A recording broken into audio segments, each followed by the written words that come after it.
오늘은 불임절입니다. 오늘 불임절인데 하나님께서 이 불임절의 의미와 또 지금 우리가 닥쳐있는 이 환경을 하나님께 어떤 눈으로 봐야 될까. 밤새 제가 굉장히 상태가 사실 안 좋거든요. 근데 이틀을 밤을 새웠어요. 얼굴이 너무 붓고 밤에 통증이 이렇게 있어서. 왜냐하면 아래 임플란트 2개 걸어놓은 게 녹아내려가지고 그걸 다시 재수술을 하는데 정말 아프더라고요. 상처가 있는데 수술을 하니까 더 뼈이식 수술을 하는데 더 아프고 막 혓바닥 속이 다 부풀어 올라서. 그럼에도 불구하고 어젯밤에 하나님이 제게 이렇게 감동을 크게 주셨어요. 우리가 이 불임절 때 에스더가 생명의 속전으로 본인이 제물이 되어서 하만 앞에 나아가잖아요. 그 유대인들을 이 모르드게를 통해서 다 죽이겠다고 할 때 모르드게가 문 앞에서 하만한테 절을 안 하는 이유로 그렇게 미움을 받고, 유대인이라는 이유로 몸을 받고 미움을 받고, 그럴 때 그게 이제 에스더가 왕비한테까지 전해져서 그 상황을 에스더가 알게 돼서 이유를 왜 그렇게 안 먹고 그렇게 옷도 안 갈아입고 있는지 알아보고 오라 하니, 하만이 다 유대인들을 죽이기로 하고 왕한테 조장도 받은 상황이고, 이런 상황인데 어떻게 우냐, 밥을 먹냐, 이제 그러죠. 근데 에스더가 그래도 옷을 보내면서 옷을 입고 먹으라고 음식이 나가도 안 먹죠. 그래서 하는 말이, 너는 왕비가 돼서 이것을 모면할 수 있을지, 꿈을 모면할 수 있을지 모르지만 우리는 다 죽는데 우리를 향한 하나님의 계획은 다른 사람으로 인해서 이 문제를 해결받을지언정 너도 온전치 못하다. 네가 왕비가 된 거는 이때를 위함이 아니냐. 그래요. 왕비가 됐다는 거는 그때 당시 제일 결세 미인이었고, 또 그 미인 중에서도 왕비의 피택을 받아서 부귀영화를 누릴 수 있는 환경에 이런 일이 닥쳐진 겁니다.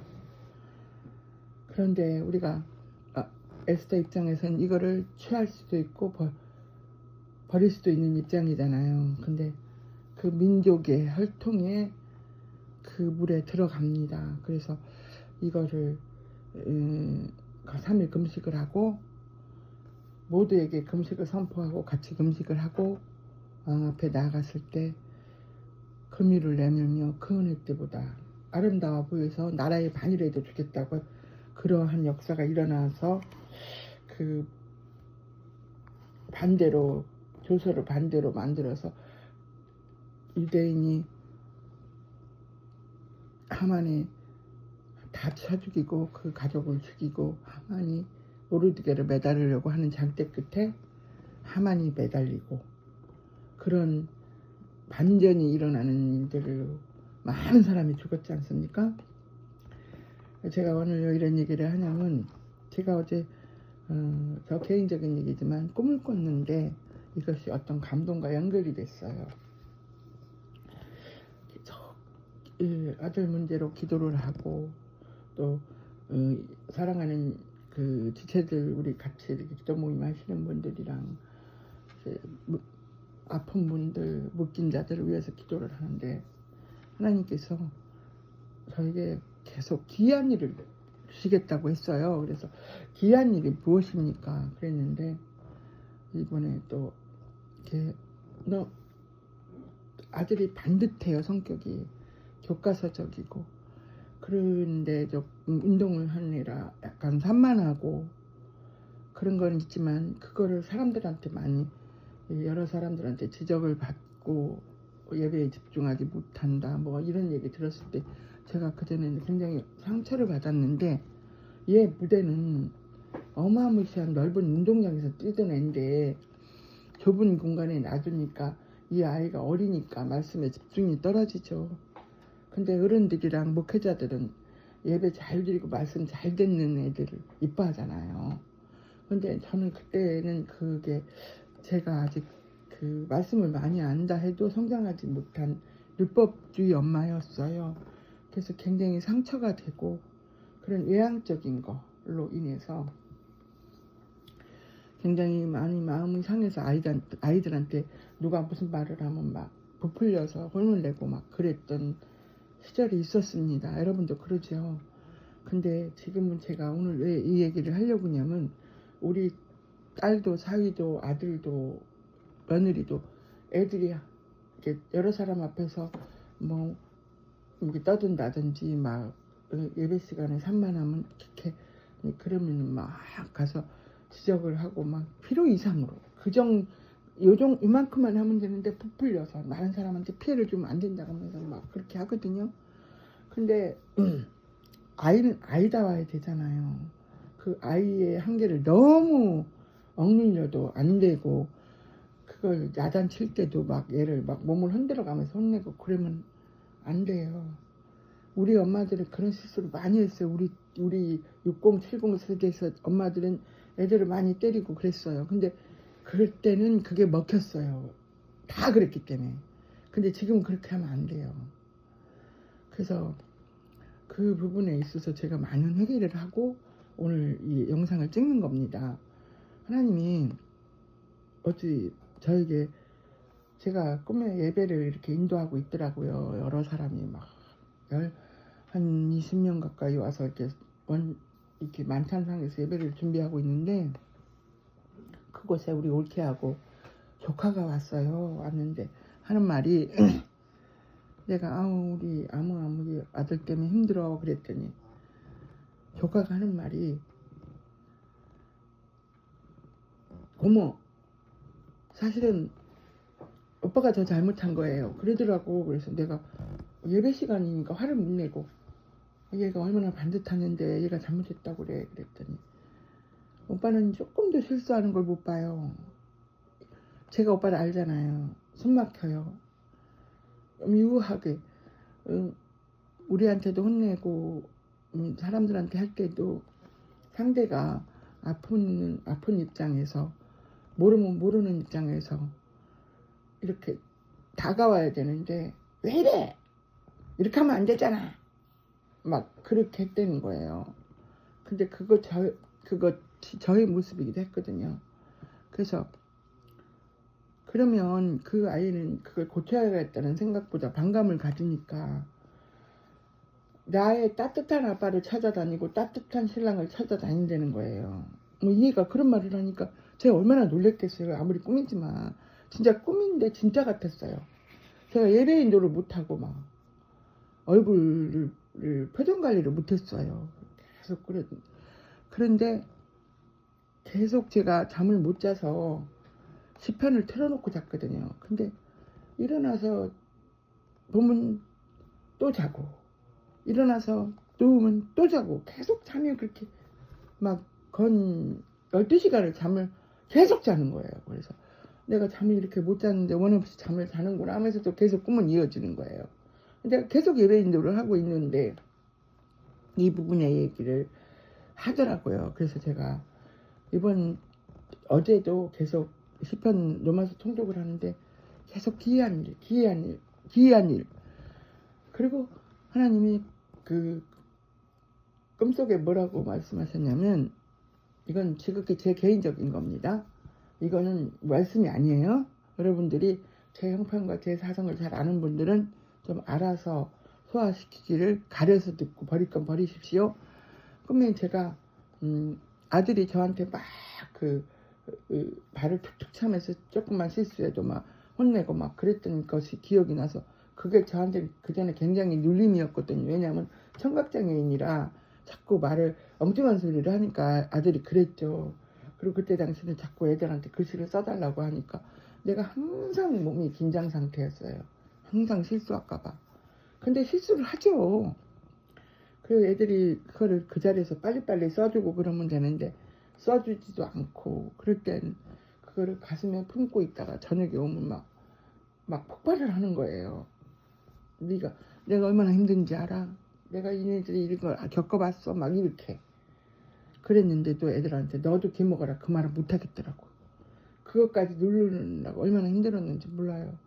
그게 내가 그때 당시는 한으로 맺혀 있었어요. 그러니까 누가 이제 사위나 며느리가 이렇게 오면 나의 한을 얘기하는 거예요. 나 이게 너무 이렇게 힘들었어. 그러니까 상대는 처음에는 잘 들어줘요. 근데 인간은요, 2번, 3번 들으면 짜증으로 쌓여요. 피해요. 계속 징징대니까.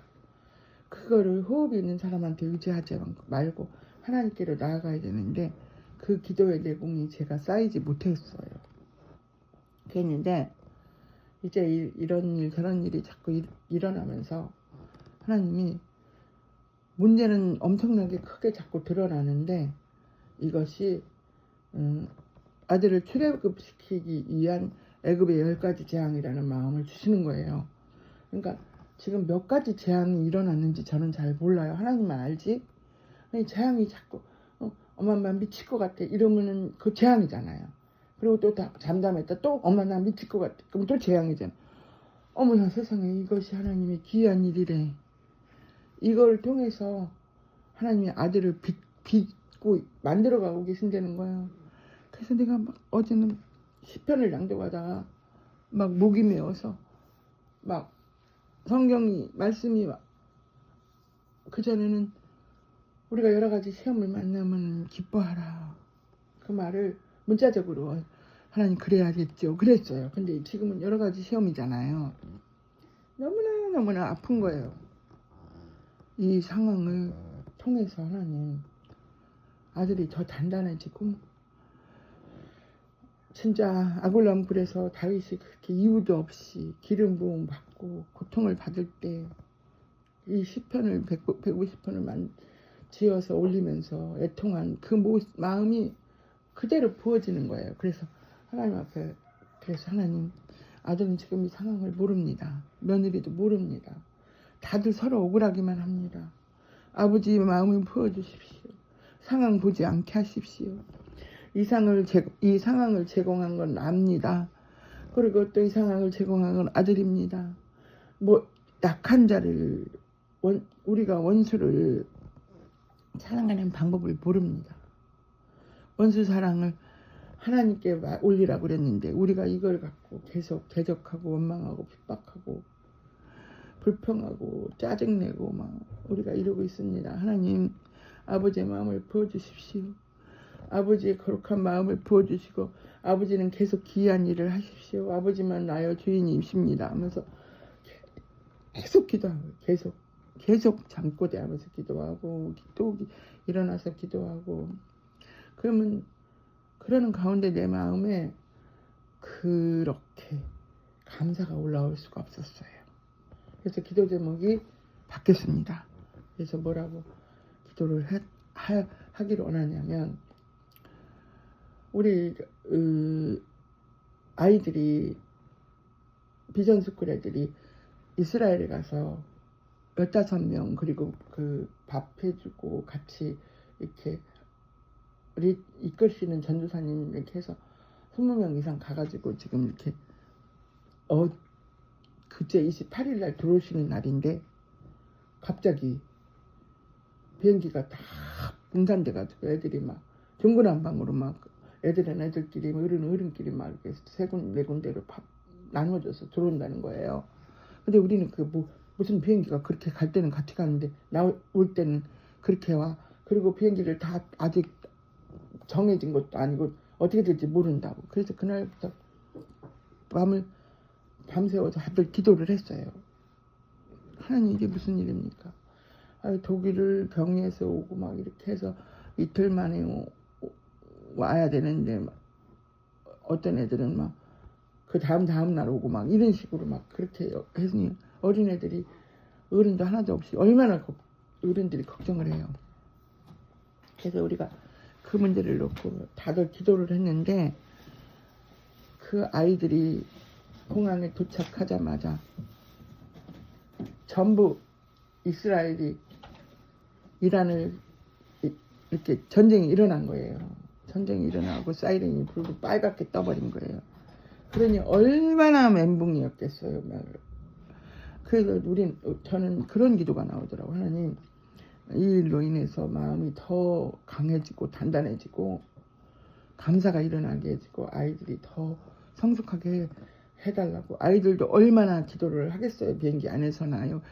여기저기 경유를 해서 오니 그랬는데 어제 교회를 가서 보니 애들의 얼굴이 다 반쪽이 돼가지고 호죽이 마른 거예요. 얼마나 힘들었는지 그냥 얼굴만 봐도 알겠더라고. 근데 같이 뛰놀던 애들이 이스라엘 아이들은 지금 다 방공으로 들어가 있고 우리 애들은 무사히 귀국했는데 편하겠습니까? 얼마나 교회가 기도를 하고 그 반세겔의 그 생명의 그 속전이 역사가 일어나는 거죠. 우리가 생명의 속전을 반세겔을 내라 하는 것은 머리를 들어 주님께 올려라 그런 뜻인데 그 반세겔을 이스라엘의 반세겔을 우리가 그들을 위해서 기도하고 그들을 위해서 정말 울어야 되겠다는 마음이 강하게 온 거예요. 그리고 하나님의 방법은 우리가 고난을 통해서 우리를 가르치잖아요. 학교에 가서 애들이 좋은 환경에서 좋은 공부를 해서 꽃길만 가는 게 아니고 그렇게 하나님은 아내는 남편을 제사장을 만들기 위해서 함께 만들어가는 거야. 함께. 너는 왜 이게 남편인데 이것도 못해. 넌 제사장인데 왜 이것도 못해. 그게 아니라 주님이 주신 지혜로 말미암아 같이 성령의 깨달음을 갖고 거룩한 옷을 지어서 제사장을 거룩하게 함께 입혀가는 거예요.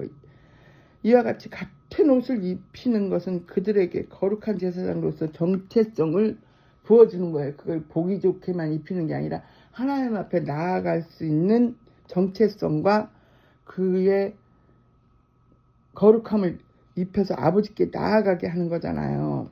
근데 우리는 그동안 우리가 율법으로 있으면서 우리 남편은 너무 말씀을 몰라. 우리 남편은 너무 믿음이 없어. 이런 것만 갖고 지적질했거든요.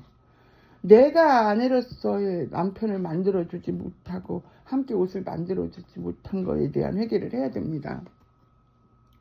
그리고 하나님께서 우리가 이스라엘에 우리의 지체들이 갔다 옴으로써 실제를 보고 와서 이란과 이스라엘을 위해서 기도하고 어제 유대인이 이제 군대 세대 갖고 우리 교회에서 이제 와서 인사 소개를 하는데 그들은 항상 인사를 시키면 그래요. 우리가 지금 이란 하마스와 전쟁 중이지만 그들과 우리는 전쟁이 끝나면 친구가 될 수 있습니다. 또 어제도 그러더라고. 이란과 지금 이스라엘이 전쟁을 하고 있지만 그들은 우리에게 형제가 될 수 있다. 그렇게 기도해달라. 우리는 그것이 성경적인 거예요. 우리가 지금 내 남편과 내 아내와 싸우고 있지만 아이의 엄마이고 내 아내입니다. 우리는 다시 부부로 회복할 수 있습니다. 우리 안에 있는 불순물을 제거하게 해달라고 기도해야 됩니다. 우리가 순수한 기름을 만들기까지 7일 8일을 걸리는데 그 정제의 시간 속에 있습니다. 그 불순물이 남지 않은 깨끗한 기름이어야만 우리가 하나님 앞에 올라갈 수 있으니 그 흐름이 생기지 않게 우리를 위해서 기도해 주십시오. 우리가 부부로서 아내로서의 공동체가 하나가 되는 것은 지금 싸우고 있고 고통 중에 있는 것은 불순물을 걸러내는 과정인데 내가 먼저 손을 내밀고 용서를 하고 용서를 안아주는 거지. 그 잘못한 원인 제공은 내가 했음에도 불구하고 그걸 갖고 계속 너는 이랬잖아 라로만 옳고 그른 것만 가지고 지적질을 하면 결코 이것은 깨질 수밖에 없습니다. 깨지고 나면 그 피해는 누구한테 오느냐? 아이들한테 갑니다. 아이들한테 갔으면 어떻게 가느냐? 그래요. 여러분들이 이혼의 영과 지적질의 영과 옳고 그름의 영과 미움의 영과 음란의 영과 미워하고 정죄하고 비판하는 영이 귀신이 하는 거잖아요. 하나님이 하는 거 아니잖아요. 가인의 말이잖아요. 그거를 우리가 내 안에서 퇴출시키지 않고 내가 만약에 죽었다고 칩시다. 그럼 내 안에서 그렇게 놀던 그 물이 어디로 흘러가겠습니까? 그 물은요, 내 물로 따라 내려가요. 바다의 물은 바다로 흘러갑니다. 강의 물은 강으로 흘러갑니다. 시냇물의 물은 시냇물로 흘러갑니다. 내 혈통의 물은 내 혈통으로 내려가는 게 가장 그 안에 있는 악한 고기들이 살기가 좋은 겁니다. 여러분 고기 길러봤죠? 고기 길를 때 그 물을 싹 버립니까? 아니요. 그 고기가 먼저 놀던 그 물을 반쯤 깨끗한 거라고 퍼서 옮겨놓고 새물을 같이 반반 1:1로 해서 섞어주면 이제 먼저 있던 물을처럼 돼서 그 고기가 살아요. 근데 먼저 물 싹 버리고 새물로 넣으면 얘가 면역을 못해요. 죽어버려요. 똑같아요. 우리 고기는 예를 들어 나는 엄마처럼 살기 싫어. 그 물 싫어. 나는 절대로 그렇게 안 살 거야. 그런데도 나도 모르게 그 물을 따라 들어와요. 그렇게 사탄은 나한테로 전이가 돼서 자식들한테 흘러가는 겁니다. 그 물에 그 밥이라 그러잖아요. 그러니까. 그리고 애들이 나는 엄마처럼 안 살아. 그런 애들이 나중에는 결론적으로 엄마처럼 살고 아빠처럼 살아요. 내 대해서 끊어내지 않은 걸 갖고 이혼했다고 끝나고 정지했다고 끝나요? 그때 당시는 아유 그 더러운 물에 왜 또 들어가 그러고 막 옆에서 10손가락 20손가락 지적질해. 근데 그 손가락들이 나를 살리는 게 아니에요. 절대로 그 손가락에 누가 뭐라 그래도 내 새끼 내 남편 내 아내가 지금 여기서 살 수 있나 죽을 수 있나 라는 눈을 여는 거는 영의 눈인지 그들 혼의 눈이 아니에요. 혼은요 계속 옳고 그런 것만 갖고 우리를 지옥으로 보냅니다. 문제 속으로 끌고 들어가서 아주 물귀신을 만들어서 죽여버려요. 그런데 영은 안 그래요. 영은 좋은 영을 걸러서 그 좋은 것을 끌어내서 하나님 앞에 이끌어내서 주님의 나라까지 이끌고 갑니다. 세속의 영은 하나님 나라 절대 못 들어갑니다. 우리가 이거를 모르고 계속 지적질을 하고 그 하나님의 제사장 위임식 한국 천국 에덴에까지 올라가려고 하는 그 성화 작업에 내가 8일 동안 그 정제하는 시간이 있어야 되는 시간이 지금 여기까지 제한이 지나가고 내가 출애굽을 할 때 내가 출애굽을 해서 광야로 들어갈 때 그 홍해에서 그 결정체 사탄들은 다 빠져 죽게 돼 있습니다. 내가 거기 건너야만 돼요. 건너지 않으면 끝까지 따라와요. 근데 그거를 10가지 재앙 올 때마다 그 문제 속에 들어가서 같이 싸우면 같이 죽지 뭐. 장자 죽을 때 같이 죽고 여기저기 환란 일어날 때 같이 죽는 거예요. 근데 우리는 그거를 모르고 계속적으로 우리가 문제 안에서 헤엄치는데 사람들이 있는데 죽을 것 같죠. 금방 죽을 것 같아.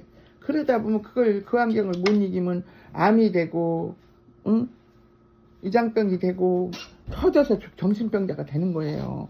그러니까 제발 여러분 부탁인데 이런 문제가 지금 다들 있습니다. 지금 우리에게 각자에게 문제가 없는 사람 없어요. 그러면 우리 아이들이 지금 겪고 있는 거 이거 빨리 통과하게 해주세요. 이게 아니라 이 문제를 하나님이 허락하셨을 때는 이 사람을 지금 만지고 자를 거 자르고 걸릴 거 걸리고 씻을 거 씻고 계시거든요. 그러니까 이 문제 안에서 더 단단해져서 여러 가지 시험을 만나면 온전히 기쁘게 여겨서 이것을 다 이기고 다 이 문제를 통해서 인내를 배우고 소망으로 나아가서 소망이 나중에 그 상태에 면류관이 되는 겁니다. 그러니까 여러분이나 나나 이 상황에서 문제에서 육으로 보면 이거 할 수 있는 일이 아니에요. 죽을 것 같아요. 그러나 영으로 볼 때는 아버지의 마음이 부어질 때는 그것이 이게 멸관을 주시기 위한 하나님이 나에 대한 작업이구나. 사업하는 사람들은 20번 30번을 실패를 해야 진정한 사업가 되는 겁니다. 다시 말하지만 우리는 하나님의 사업가예요. 사업을 하는 사람들은 실패가 없는 사람이 성공하면 큰일 나는 거예요. 그때 그 실패할 때 손가락질 했던 사람들이 다 디딤돌이 되는 거예요. 우리가 이 가운데서 실패를 두려워해서 누가 무슨 말을 할까봐 인간한테 포인트 두지 마세요. 오직 여호와만 바라나는 거는 여호와만 영원하니까. 실패를 했다고 지적질하는 사람들은 내가 성공했을 때 찾아보면 바람에 겨와같이 날아가고 어디 있는지도 없어. 저 사람이 나한테 이렇게 해서 난 억울해서 나는 이거를 꼭 성공해야 돼. 여러분, 중국의 무협지나 우리나라의 장편소설 한번 보세요. 나는 너무나 웃겨. 성공 스토리 자서전은 한 권밖에 안 돼. 근데요, 무협지는요, 막 1회에서 30회, 40회, 100회까지 막 100권이 있어. 드라마도 그렇죠? 1회부터 막 80회, 70회까지 해. 근데 자서전은 딱 한 권이면 끝나요. 나의 일생의 실패는 한 권이면 끝나는데, 무협지나 자서전이나 추리소설 같은 거는 막 1회에서 100권이 나가는 이유가 뭔지 알아요? 그 자탄의 꼬리를 스토리를 만들어서 한을 계속 만들어서 억울함을 자식이 보복하고 자식이 손자가 보복하고 손자의 손자 대대 손손으로 그렇게 해서 책을 집필해서 베스트셀러를 만들어서 100권까지 만드는 거예요. 내 인생을 100권까지 만들어서 지옥으로 떨어지는 스토리를 100권에다 쓰고 싶으니까 한 권의 실수로 마무리하고 1000권 만권 영원한 하늘나라에 입성하실 것입니까? 이것은 여러분과 나의 판단이고, 사람들의 손가락을 두려워하고 짓거린 것들은 그냥 훅 하면 불면 찾아도 없어. 그러니까 그거 두려워하지 마시고 오직 하나님의 사람으로서 거듭나는 데에만 표대를 향해서 달려가는 저와 여러분 되기를 간절히 기도합니다. 감사합니다.